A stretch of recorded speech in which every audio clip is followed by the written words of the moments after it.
اللہ اللہ۔ تو بہرحال بات دور نکل گئی،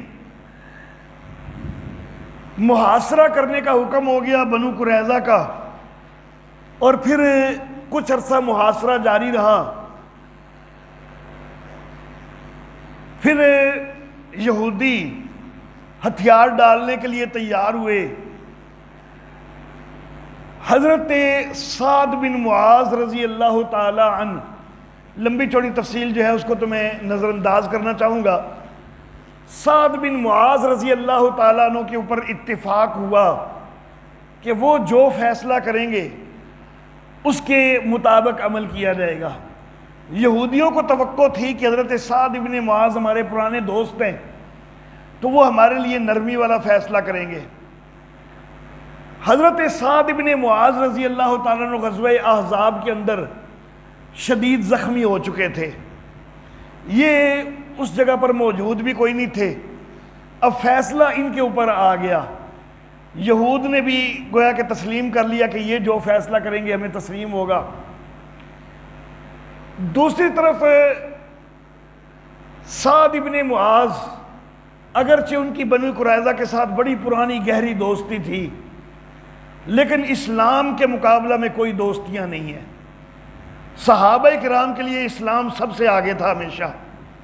جس وقت حضرت سعد بن معاذ نے غزوہ احزاب کے موقع پر ان کی بدعہدی کو دیکھا تو پرانی ساری دوستی کو فراموش کر دیا، اور انہوں نے اللہ سے دعا کی۔ زخمی ہو گئے تھے بڑے شدید، دعا کی اللہ سے کہ یا اللہ دو چیزیں ہیں، ان کے ہونے سے پہلے جو ہے وہ میری وفات نہ ہو۔ ایک یہ کہ اگر قریش نے مزید کبھی کوئی چڑھائی کرنی ہے ابھی تو اس چڑھائی سے پہلے میری وفات نہ ہو، اور دوسرا یا اللہ یہ جو بنو قریظہ نے بدعہدی کی ہے جب تک ان سے بدلہ نہ لیا جائے تب تک میری وفات نہ ہو۔ قریش کا اللہ کی طرف سے یہی فیصلہ تھا قریش کے متعلق کہ قریش اس کے بعد مدینہ کے اوپر چڑھائی نہیں کریں گے، اور ہوئی بھی کوئی نہیں قریش کی طرف سے۔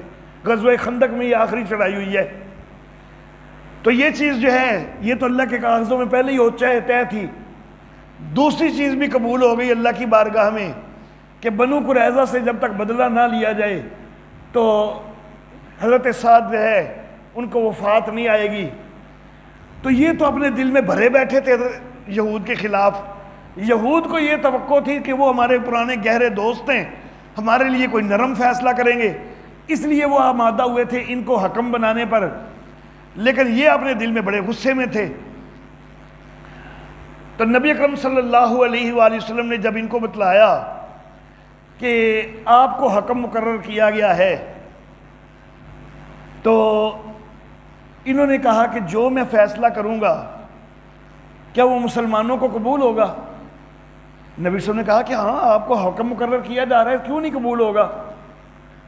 انہوں نے کہا کیا یہودیوں کو بھی قبول ہوگا؟ نبی صلی اللہ علیہ وسلم نے کہا کہ ہاں یہودیوں کو بھی قبول ہوگا، کیونکہ حکم تمہیں دونوں طرف سے مقرر کیا گیا ہے۔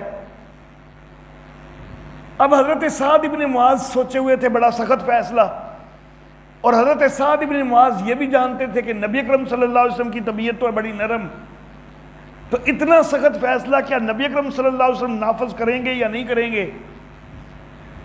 تو اب حضرت نبی اکرم صلی اللہ علیہ وسلم سے پوچھنا کہ جو میں فیصلہ کروں گا آپ بھی قبول کریں گے یا نہیں کریں گے، تو یہ تو گستاخی تھی، تو سیدھا سیدھا پوچھ نہیں سکتے تھے۔ اتفاقاً نبی اکرم صلی اللہ علیہ وسلم دائیں طرف کھڑے تھے حضرت سعد کے، تو حضرت سعد کہنے لگے کہ دائیں طرف والوں کو بھی وہ فیصلہ قبول ہوگا۔ یہ نہیں کہا کہ نبی اکرم صلی اللہ علیہ وسلم کو بھی قبول ہوگا، یہ کہا کہ دائیں طرف والوں کو بھی وہ فیصلہ قبول ہوگا جو میں کروں گا۔ تو نبی اکرم صلی اللہ علیہ وسلم سمجھ گئے کہ میرے متعلق ہی بات کر رہے، تو نبی صلی اللہ علیہ وسلم نے یہ لفظ بول دیا ہاں مجھے بھی قبول ہوگا۔ تو حضرت سعد نے کہا پھر میرا فیصلہ یہ ہے کہ ان کے جتنے جنگ کے قابل مرد ہیں ان سب کو ختم کر دیا جائے، ہلاک کر دیا جائے، اور جتنے عورتیں بچے بوڑھے وغیرہ ہیں جو جنگ کے قابل نہیں سب کو قیدی بنا لیا جائے۔ تو اب یہ فیصلہ جو ہے یہ پھر نافذ ہوا، دونوں طرف سے جو ہے ان کو حکم بنایا گیا ہوا تھا۔ یہاں پر کچھ لوگ اعتراض کرتے ہیں کہ تم کہتے ہو نبی رحمت للعالمین ہے، تو یہ کون سی رحمت للعالمینی ہے کہ تقریباً 800 لوگ مارے گئے یہاں پر بنو قریظہ کے، جو جنگ کے قابل مرد تھے سب کو مروا دیا، تو یہ کون سی رحمت ہے؟ تو میں یہ عرض کرنا چاہوں گا کہ پہلی بات یہ کہ یہ فیصلہ نبی اکرم صلی اللہ علیہ وسلم نے کیا ہی نہیں، یہ فیصلہ حکم مقرر ہوئے تھے حضرت سعد ابن معاذ، یہ فیصلہ انہوں نے کیا ہے۔ اور دوسری بات یہ کہ نبی اکرم صلی اللہ علیہ وآلہ وسلم وہ ان کو حکم مقرر کر کے وعدہ کر چکے ہوئے تھے کہ ان کا فیصلہ مانیں گے، اب وعدے سے بھی نبی اکرم صلی اللہ علیہ وسلم مجبور تھے۔ اور تیسری بات یہ کہ بنو قریظہ کا کوئی جرم بھی تو تھوڑا نہیں تھا نا، اگر جس جرم میں جو جرم انہوں نے کیا تھا اگر وہ اس میں کامیاب ہوتے تو کیا سارے مسلمان شہید نہیں ہو جانے تھے؟ کیا مسلمانوں کی عورتیں اور بچے تک بھی شہید نہیں ہو جانے تھے؟ یہاں پر تو صرف ان کے جنگ کے قابل مرد مارے جا رہے ہیں، اگر وہ کامیاب ہوتے بدبخت تو پھر صرف جنگ کے قابل مرد ہی نہیں، عورتیں بچے بوڑھے تک بھی شہید ہو جاتے۔ تو ظاہر بات ہے کہ ان کے جرم کی نوعیت ہی ایسی تھی کہ یہ فیصلہ جو ہے یہ کوئی ان کے لیے یہ ظلم والا فیصلہ نہیں، ان کے اپنے کرتوت کا بدلہ تھا یہ۔ وَأَنزَلَ الَّذِينَ ظَاهَرُوهُمْ، اور اتارا ان کو کہ جنہوں نے ان کی پشت پناہی کی تھی اہل کتاب میں سے، ان کے قلعوں میں سے اتارا اور ان کے دلوں کے اندر رعب ڈال دیا۔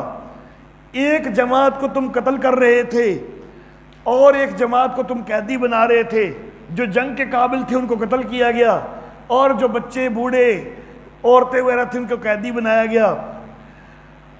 وَأَوْرَثَكُمْ أَرْضَهُمْ وَدِيَارَهُمْ، اور تم کو وارث کیا ان کی زمین کا بھی، ان کے گھروں کا بھی، ان کے مالوں کا بھی۔ وَأَرْضًا لَمْ تَطَئُوهَا، اور ایک ایسی زمین کا بھی تم کو وارث کیا کہ جس کو تم نے ابھی روندا نہیں، جس کے اوپر تم نے ابھی چڑھائی نہیں کی۔ غالباً خیبر مراد ہے کہ خیبر کے زمین بعد میں جو ہے وہ فتح ہوئی اور مسلمانوں کے قبضے میں آئی۔ وَكَانَ اللَّهُ عَلَىٰ كُلِّ شَيْءٍ قَدِيرًا، اور اللہ ہر چیز پر قادر ہے۔ یا ایہا النبی، خطاب برائے ازواج مطہرات نمبر 1، خطاب برائے ازواج مطہرات نمبر 1۔ بظاہر تو لفظ ہے یا ایہا النبی، تو یہ یا ایہا النبی کی وجہ سے خطاب تو نبی اکرم صلی اللہ علیہ وسلم کو ہے، لیکن لکھوایا ہم نے یہ ہے کہ خطاب برائے ازواج مطہرات، کیونکہ نبی اکرم صلی اللہ علیہ وسلم کی معرفت یہ خطاب ازواج مطہرات کو ہے کہ کل ازواج کا، اے نبی اپنی بیویوں سے کہیے، تو اس لیے یہ ازواج مطہرات کو خطاب ہے۔ اے نبی کہیے اپنی بیویوں سے، اگر تم دنیا کی زندگی چاہتے ہو اور اس کی زینت چاہتے ہو، فتعالینا، تو آؤ میں تم کو کچھ نفع دے دیتا ہوں اور تم کو پھر چھوڑ دوں گا، اچھے طریقے سے چھوڑنا۔ اور اگر تم اللہ اور اس کے رسول کو چاہتی ہو اور آخرت کے گھر کو چاہتی ہو تو بے شک اللہ نے تم میں سے نیکی کرنے والیوں کے لیے اجر عظیم تیار کر رکھا ہے۔ یہ جو آیت مبارکہ ہے اس کو آیت تخیر کہا جاتا ہے کہ تم کیا اختیار کرتی ہو، کیا دنیا کو اختیار کرنا چاہتی ہو یا اللہ اور اس کے رسول کو اختیار کرنا چاہتی ہو۔ ازواج مطہرات بڑی اعلیٰ شخصیات ہیں،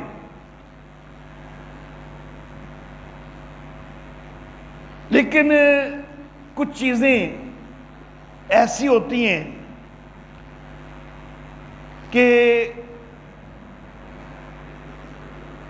ان کے اندر کوئی اتنا حرج نہیں سمجھا جا رہا ہوتا، اور ان کا مطالبہ بعض اوقات ہو جاتا ہے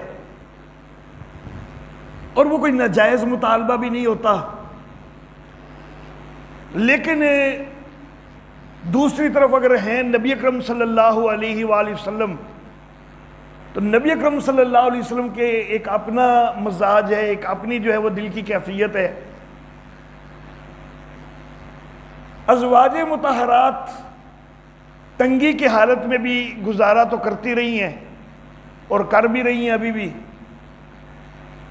لیکن اب وہ یہ بھی دیکھ رہی ہیں کہ مختلف علاقے فتح ہو رہے ہیں، مال غنیمت آ رہا ہے، لیکن جو مال غنیمت آتا ہے فوج کے اندر تقسیم ہو جاتا ہے، تو تھوڑا سا اپنی آسانی کے لیے مطالبہ کر دیا کہ کچھ جو ہے ہماری کوئی معیشت جو ہے وہ بھی کچھ تو بہتر ہونی چاہیے، تو یہ تھوڑا سا ایک مطالبہ جو ہے اپنی آسانی کا کر دیا۔ تو نبی اکرم صلی اللہ علیہ وآلہ وسلم وہ تو دنیا کے مال سے بالکل بے نیاز تھے، نبی اکرم صلی اللہ علیہ وسلم کو ان کا یہ مطالبہ پسند نہیں آیا، اور نبی اکرم صلی اللہ علیہ وسلم ناراض ہو گئے۔ ناراض ہو کے نبی اکرم صلی اللہ علیہ وآلہ وسلم نے 1 مہینے کے لیے جدائی اختیار کر لی اپنی ازواج مطہرات سے۔ ایک بالا خانے کے اوپر تشریف لے گئے۔ صحابہ کرام پریشان ہو گئے کہ نبی اکرم صلی اللہ علیہ وآلہ وسلم اس طرح ناراض ہوئے ہیں۔ کچھ یہ افواہ پھیلنے لگ گئی کہ نبی اکرم صلی اللہ علیہ وسلم نے اپنی ازواج مطہرات کو طلاق دے دی ہے۔ اس پر اور زیادہ پریشانی ہو گئی، حالانکہ نبی صلی اللہ علیہ وسلم نے طلاق تو نہیں دی تھی، صرف 1 مہینے کے لیے علیحدگی کا اعلان کیا تھا۔ کوئی اور صحابی تو ہمت نہیں کر سکا، لیکن حضرت عمر فاروق رضی اللہ تعالی عنہ وہ بہرحال جرت کر کے بالا خانے میں گئے اور نبی اکرم صلی اللہ علیہ وسلم سے پوچھا کہ کیا آپ نے طلاق دی ہے؟ تو نبی اکرم صلی اللہ علیہ وسلم نے کہا کہ نہیں، طلاق کوئی نہیں دی، صرف میں نے 1 مہینے کے لیے ان سے ناراضگی کا اظہار کرنے کے لیے جدائی اختیار کی ہے۔ تو بہرحال صحابہ کرام پریشان تھے، تو حضرت عمر فاروق جب یہ تحقیق کر کے آئے، حضرت عمر فاروق نے تکبیر بلند کی، اس صحابہ کرام کو احساس ہو گیا کہ خیر والا معاملہ ہے، کوئی طلاق شلاق والا معاملہ نہیں ہے۔ صحابہ کرام کے دل مطمئن ہو گئے۔ 1 مہینے کی مدت جب پوری ہوئی، نبی اکرم صلی اللہ علیہ وآلہ وسلم بالا خانے سے نیچے تشریف لے آئے۔ حضرت عائشہ صدیقہ کہنے لگیں، آقا آپ نے کہا تھا کہ 1 مہینے بعد آؤں گا، تو ابھی 29 دن ہوئے ہیں، دن گنتی رہی تھی، ابھی 29 دن ہوئے ہیں۔ تو نبی صلی اللہ علیہ وسلم نے فرمایا کہ عائشہ یہ مہینہ 29 دن کا ہوا ہے، تو جب مہینہ 29 دن کا ہوا ہے تو میں نے مہینے کی بات کہی تھی، میں نے 30 دن کا تو نہیں کہا تھا، تو مہینہ پورا ہو گیا ہے، تو اس لیے میں 29 دن میں آ گیا ہوں نیچے۔ بہرحال اس موقع پر اللہ رب العزت کی طرف سے یہ آیت تخیر بھی نازل ہوئی کہ نبی اپنی بیویوں سے یہ کہہ دیجئے کہ دنیا کی رونقیں چاہتی ہو تو ٹھیک ہے، دنیا قبول کر لو، تمہیں دنیا دے دیتے ہیں، لیکن پھر میرا تمہارا تعلق کوئی نہیں ہوگا، پھر تمہیں طلاق ملے گی، لیکن اگر مجھے چاہتی ہو تو پھر تم کو دنیا سے جو ہے وہ رغبت چھوڑنی ہوگی، آسودگی کے مطالبے آئندہ نہیں کرنے ہوں گے۔ تو یہ جب آیات تخیر جو ہیں یہ نازل ہوئیں، نبی اکرم صلی اللہ علیہ وآلہ وسلم نے سب سے پہلے سیدہ عائشہ صدیقہ رضی اللہ تعالی عنہا ان کے سامنے یہ چیز پیش کی، یہ تخیر والا معاملہ پیش کیا۔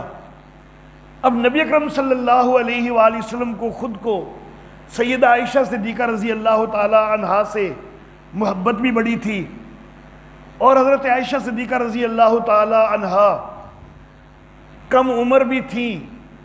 کم عمر میں وہ جو 9 سال والی بات ہے وہ تو غلط ہے، 18 سال کی عمر تھی کہ جس وقت شادی ہوئی ہے، تحقیقی بات یہی ہے، 9 سال والا معاملہ جو ہے وہ درست نہیں ہے۔ بہرحال وہ ایک لمبی چوڑی بحث ہے، اس کے الگ سے دلائل ہیں، اس طرف اگر میں جاؤں گا تو معاملہ دور چلا جائے گا۔ بہرحال باقی ازواج مطہرات کی نسبت کافی کم عمر تھیں، 18 سال کا جو عمر ہے تو ظاہر ہے کہ ایک جوانی کے دور والی عمر ہے، جذباتی کیفیت بھی اس دور میں ہوتی ہے۔ تو نبی اکرم صلی اللہ علیہ وسلم کے دل میں تھوڑا یہ بھی خیال تھا کہ عائشہ کہیں جذباتیت کے اندر علیحدگی کا ہی فیصلہ نہ کر لے، تو نبی اکرم صلی اللہ علیہ وسلم نے پہلے کہہ دیا کہ عائشہ میں ایک بات پیش کرنے لگا ہوں، لیکن پہلے ابو سے مشورہ کر کے پھر جواب دینا، کیونکہ نبی صلی اللہ علیہ وسلم کو پتا تھا کہ صدیق اکبر تو کبھی بھی علیحدگی کا مشورہ نہیں دیں گے، تو پہلے ابو سے مشورہ کر لینا پھر جواب دینا۔ اللہ اللہ، نبی صلی اللہ علیہ وسلم نے یہ بات پیش کی کہ اللہ کی طرف سے یہ حکم آیا ہے کہ اگر دنیا چاہتی ہو تو دنیا کا مال تمہیں دے دیا جاتا ہے، لیکن پھر تمہیں طلاق ہوگی، نبی اکرم صلی اللہ علیہ وسلم کا ساتھ پھر کوئی نہیں رہے گا، یا پھر نبی کو اختیار کر لو تو دنیا پھر نہیں ملے گی۔ تو جس وقت نبی صلی اللہ علیہ وسلم نے یہ دونوں چیزیں پیش کی نا، تو حضرت عائشہ فوراً بولیں کہ اس میں سوچنے کی کیا بات ہے، ابو سے پوچھنے کی کیا بات ہے۔ میرے خیال میں نبی صلی اللہ علیہ وسلم کا دل تو پریشان ہوا ہوگا کہ پتہ نہیں انہوں فوری طور تک کی کہنے لگے، میں پھر انہوں کیا بھی ہے کہ ابو کو پوچھ کے دس رہے ہیں، تو دل تو پریشان ہوا ہوگا نبی صلی اللہ علیہ وسلم کا۔ لیکن حضرت عائشہ نے یہی کہا کہ مجھے کوئی پوچھنے کی ضرورت نہیں، میں نے آپ کو اختیار کیا، مجھے اللہ اور اس کا رسول جو ہے وہ پسند ہے، مجھے دنیا کی دولت کی کوئی ضرورت نہیں۔ پھر دیگر ازواج مطہرات ان کے سامنے بھی بات ہوئی، سب نے جو ہے وہ دنیا کی دولت جو ہے اس کو نظر انداز کیا اور اللہ اور اس کے رسول کی رفاقت، اللہ کے رسول کی رفاقت کو اختیار کیا۔ یا نساء النبی، خطاب برائے ازواج مطہرات نمبر 2، خطاب برائے ازواج مطہرات نمبر 2۔ اے نبی کی بیویوں، جو کوئی تم میں سے کھلی بے حیائی لے کے آئے اس کو اس کا دگنا عذاب دیا جائے گا، اور یہ اللہ کے اوپر بڑا آسان ہے۔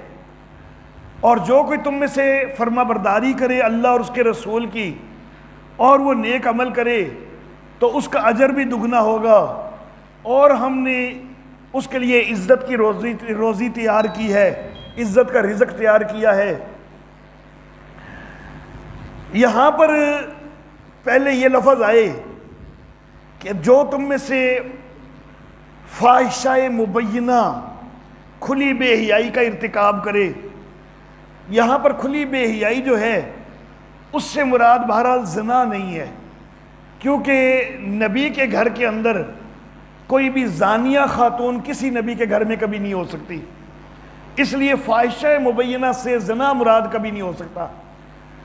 نبی کے گھر کے اندر مشرکہ عورت آ سکتی ہے، زانیہ نہیں آ سکتی۔ تو یہاں پر کھلی بے حیائی سے مراد زنا نہیں ہے، لیکن کوئی اور گناہ، تم زیادہ گناہ کر بیٹھو تو تمہارے لیے دگنی سزا ہوگی۔ اب یہ جو جملے ہیں تو کچھ بدبخت قسم کے لوگ وہ کہتے ہیں کہ معاذ اللہ ثم معاذ اللہ، دیکھو نبی کی بیویاں جو ہیں ان کے اندر گناہ کا مادہ کتنا تھا کہ اللہ نے ان کو اتنی تنبیہ کی ہے کہ تم کو دگنا دگنا عذاب ملے گا، تو یہ ان کے اندر گناہ کا مادہ تھا، اس لیے جو ہے نا یہ جملے اللہ نے استعمال کیے ہیں۔ حالانکہ اگلا جو جملہ ہے کہ جو تم فرما برداری اختیار کرے اس کو اجر بھی دگنا ملے گا، اور عملی طور پر ہوا کیا ہے ہمیشہ، کیا کوئی ایک گناہ بھی ازواج مطہرات سے کبھی نظر آیا ہے؟ جب وہ نظر کوئی نہیں آیا تو وہ مستحق تو اگلے انعامات کی ہوئی ہیں۔ معاملہ یہ ہے کہ اصل چیز یہ تھی کہ اللہ رب العزت انہوں نے تو صحابہ کرام کے دلوں کا بھی امتحان لیا اور صحابہ کرام اس میں کامیاب ہوئے، تو ازواج مطہرات کے دلوں کو اللہ نے جانچا ہوا ہے۔ اللہ کو پتہ ہے کہ انہوں نے گناہ کی طرف تو جانا ہی کوئی نہیں، اللہ نے اصل چیز تو نازل کرنی تھی دوسری، کہ جو تم میں فرما برداری اختیار کرے اس کو دگنا دگنا اجر ملے گا۔ لیکن اگر صرف وہ چیز ذکر ہوتی نا تو کسی بدبخت نے کہنا سی ہاں یہ بہتیاں لاڈلیاں نے، یہ نبی دے کار والے واسطے دگنے دگنے اجر کیوں، معاذ اللہ ثم معاذ اللہ۔ تو کسی بدبخت کو یہ بکواس کرنے کا موقع نہ ملے، تو اس لیے اللہ نے پہلے وہ چیز بھی ذکر کر دی کہ گناہ کرو گی تو گناہ کا سزا بھی دگنی ہوگی، نیکی کرو گی تو نیکی کا اجر بھی دگنا ہوگا۔ تو اب معاملہ دونوں طرف سے برابر ہے۔ یہ اللہ کو پتا تھا گناہ تو انہوں نے کرنا ہی کوئی نہیں، لیکن اجر کیا ہے وہ دوہرے اجر کی مستحق ہوں گی۔ اللہ اللہ۔ یا نساء النبی، خطاب برائے ازواج مطہرات نمبر 3، خطاب برائے ازواج مطہرات نمبر 3۔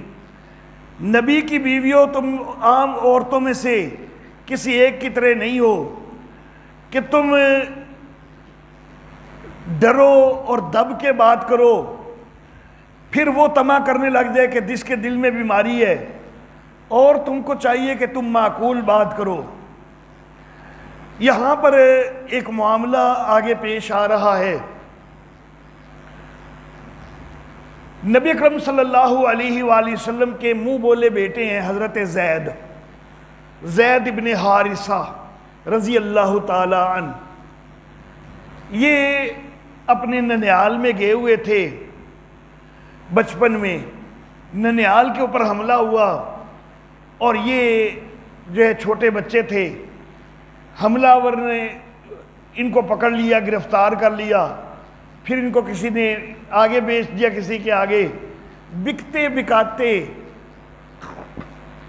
حضرت خدیجہ کے پاس پہنچ گئے۔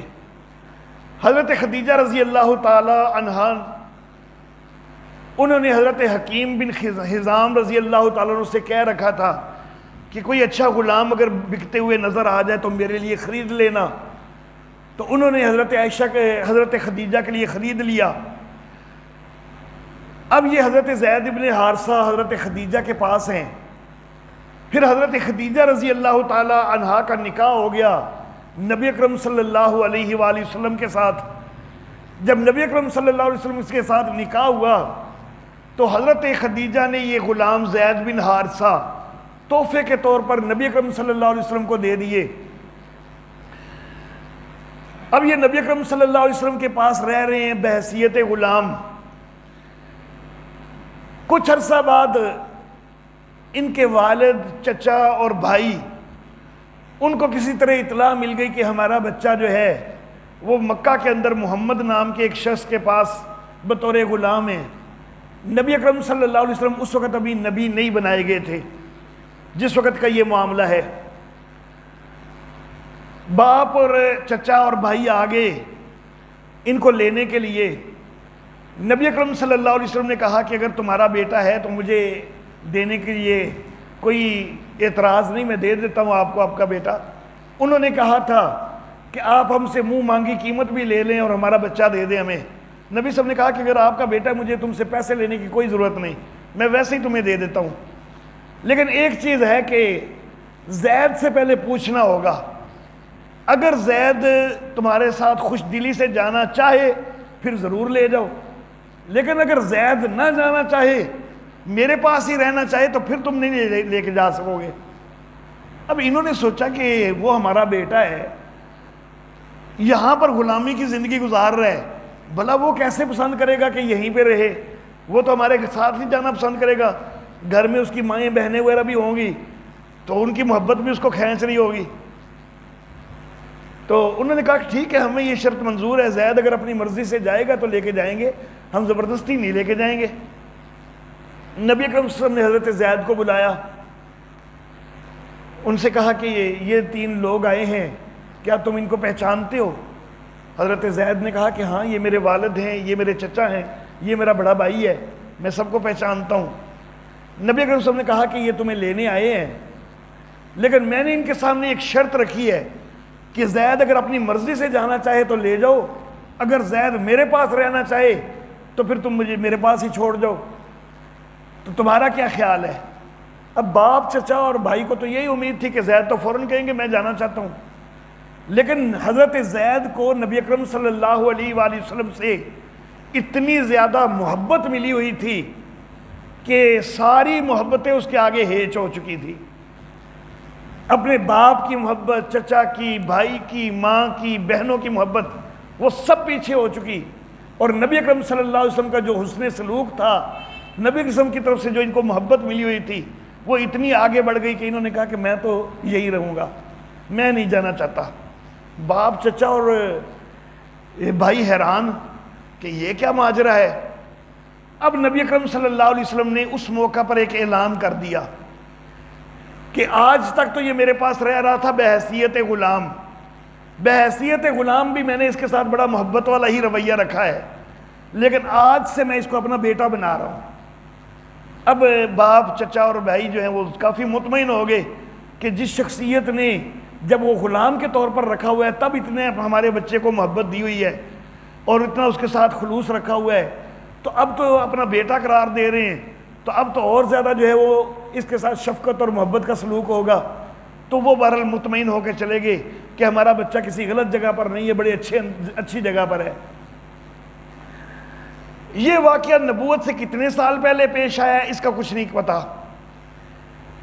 حضرت خدیجہ سے شادی جو ہے وہ نبوت سے 15 سال پہلے ہوئی ہے. ان 15 سال کے دوران یہ واقعہ کسی جگہ پر پیش آیا ہے. ہم چلو احتیاطاً 5 سال پہلے لگا لیتے ہیں کہ چلو نبوت سے 5 سال پہلے شاید پیش آیا ہو، 10 سال گزر گئے ہوں شادی کو، کوئی 5 سال، اگرچہ غالب خیال یہ ہے کہ اس سے زیادہ پہلے یہ پیش آیا ہے. لیکن بہرحال اب اس بچے کو زید بن محمد کہا جانے لگ گیا. نبی اکرم صلی اللہ علیہ وآلہ وسلم کے اتفاقاً اپنا ایک بیٹا پہلے پیدا ہوا، قاسم، جلدی فوت ہو گیا. دوسرا بیٹا پیدا ہوا عبداللہ، وہ بھی جلدی فوت ہو گیا. جس وقت کا یہ واقعہ ذکر ہو رہا ہے اس وقت تک یہ 2 صاحبزادے پیدا ہو کے فوت ہو چکے تھے. تیسرے بیٹے ابراہیم وہ اس واقعہ کے بہت بعد میں پیدا ہوئے ہیں. نبی صلی اللہ علیہ وسلم کے کل 3 صاحبزادے تھے، 4 نہیں تھے. جو لوگ 4 کہتے ہیں وہ تحقیق کے خلاف بات ہے. 3 صاحبزادے تھے، قاسم، عبداللہ اور ابراہیم. البتہ عبداللہ کے 2 لقب تھے، طیب اور طاہر. اس کی وجہ سے کئی لوگوں کو مغالطہ لگا اور انہوں نے کہا کہ قاسم، طیب، طاہر اور ابراہیم. حالانکہ طیب طاہر یہ 2 نہیں ہیں، یہ ایک ہی ہیں جن کا اصل نام عبداللہ ہے. تو بہرحال اب نبی اکرم صلی اللہ علیہ وسلم کے اتفاقاً اپنی کوئی اولاد، وہ جو ہے بیٹا، کوئی بیٹیاں تو تھی، بیٹا کوئی زندہ ہے کوئی نہیں. اور زید بن حارثہ کو نبی صلی اللہ علیہ وسلم بیٹا کہہ رہے ہیں. 13 سال کا مکی دور زید بن محمد کہا جاتا رہا. 5 سال کا مدنی دور بھی زید بن محمد کہا جاتا رہا. یعنی 18 سال تو یہ پکے ہیں کہ جن میں زید بن محمد کہا گیا ہے. اور نبوت سے کتنا عرصہ پہلے وہ واقعہ پیش آیا تھا؟ ہم نے کہا کہ احتیاطاً ہم صرف 5 سال لگا لیتے ہیں. تو اگر یہ 5 سال لگائیں تو 23 سال تک اس بچے کو زید بن محمد کہا جاتا رہے. ہمارے پاس کوئی جانور بھی جو ہے نا 23 دن بھی آ کے رہ جائے نا تو ہماری ساتھ اس کی الفت ہو جاتی ہے، ہمیں اس سے پیار ہو جاتا ہے، مانوسیت ہو جاتی ہے. اور اس کو تو بیٹا بنا کے رکھا گیا ہوا ہے. تو نبی اکرم صلی اللہ علیہ وسلم کے دل میں اس کے لیے کتنی محبت ہوگی. اب یہ بھرپور جوان ہو چکا ہوا ہے. اللہ اللہ. اب اللہ کی طرف سے ایک حکم آ جاتا ہے کہ ادعوہم لآبائہم، کہ جو لے پالک ہیں ان کو ان کے باپوں کے ناموں سے پکارنا ہے. زید بن محمد نہیں کہنا، وہ زید بن حارثہ کہنا ہے. اس سے پہلے حضرت زید کا نکاح ہو چکا ہے حضرت زینب بنت جہش رضی اللہ تعالی عنہا سے، لیکن اتفاقاً دونوں کا مزاج نہیں مل رہا. اب اللہ رب العزت کی طرف سے ایک غلط چیز کا خاتمہ کرنا مقصود تھا کہ جاہلیت کے دور میں منہ بولے بیٹے کو حقیقی بیٹے کی طرح قرار دیتے تھے لوگ، اور جو منہ بولے بیٹے کی بیوی ہوتی تھی اس کو حقیقی بہو قرار دیتے تھے. اللہ رب العزت نے ان کی اس چیز کا خاتمہ کرنا تھا.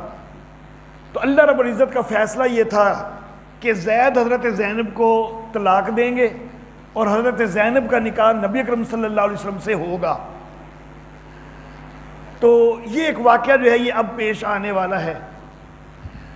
تو اس موقع پر اللہ رب العزت فرما رہے ہیں کہ دب کے بات نہیں کرنی.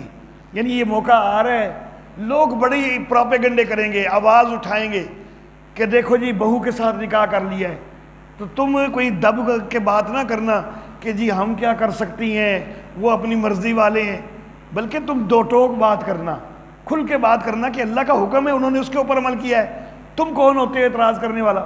تو یہ ان آیات کے اندر جو ہے وہ تلقین کی جا رہی ہے کہ تم عام عورتوں کی طرح نہیں ہو کہ تم دب کے بات کرو تو منافق لوگوں کے دلوں میں لالچ پیدا ہو جائے کہ اب تو نبی کے گھرانے کی بیویاں، نبی کی بیویاں وہ بھی دب دب کے بات کر رہی ہیں کہ کیا تو مناسب نہیں ہے لیکن ہم کیا کر سکتی ہیں. تو منافق جو ہیں ان کو شے ملنی شروع ہو جائے گی اگر تم اس طرح دب کے بات کرو گی, نرم بات کرو گی. جن کے دلوں میں بیماری ہے ان کو شے ملنی شروع ہو جائے گی. بلکہ تم کھل کر بیان کرو, کھول کے واضح بیان کرو, معقول بات کرو کہ بھائی وہ اللہ کے حکم پر عمل کر رہے ہیں, ہمیں کوئی اعتراض نہیں ہے کہ اگر وہ زینب سے نکاح کر رہے ہیں, ہمیں کوئی اعتراض نہیں ہے. تو جب ہم جو کہ سوکنے بن رہی ہیں, جب ہمیں کوئی اعتراض نہیں ہے تو تم کون ہوتے اعتراض کرنے والے. وَقَرْنَ فِي بُيُوتِكُنَّ, اور اپنے گھروں کے اندر رہا کرو, یعنی بلا ضرورت باہر نہیں جاؤ. ضرورت کے مطابق جانا جو ہے وہ تو جائز ہوتا ہے, بلا ضرورت باہر جانے کی ممانعت ہوئی. اور نہ سنگار دکھاتی پھرو, جاہلیت کا, پہلی جاہلیت کا سنگار. اور نماز قائم کرو, زکوٰۃ ادا کرو, اللہ اور اس کے رسول کی اطاعت کرو. انما یرید اللہ, اللہ یہ چاہتا ہے لیذھب عنکم الرجس, کہ تم سے گندگی کو دور کر دے, اہل البیت, اے گھر والو, ویطہرکم تطہیرا, اور تم کو پاک کرے پاک کرنا.